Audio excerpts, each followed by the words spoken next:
ဆရာဟိုကလေအမစပင်းကလေဟိုတစ်ချိန်လုံးရှူတင်နေသွားပြီးတော့ဆက်တင်နေလိမ့်နေရောလေစပင်းကအရန်ကြမ်းပြီးတော့6နေအဲ့ဘာလုပ်ရမလဲဆရာ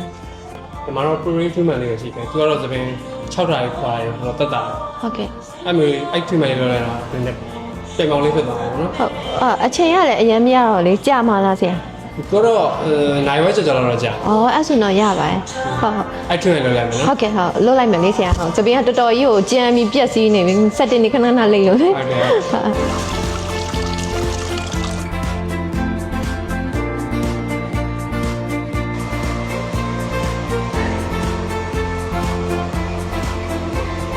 ခေလာတော့ဒီမှာဆင်ကြီးလား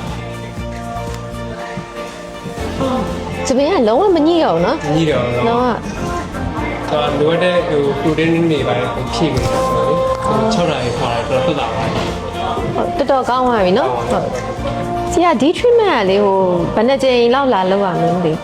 တလောက်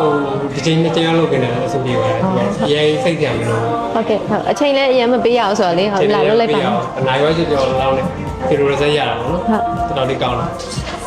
ကျေးဇူးပါအရင်ကြိုက်ပါတယ် ။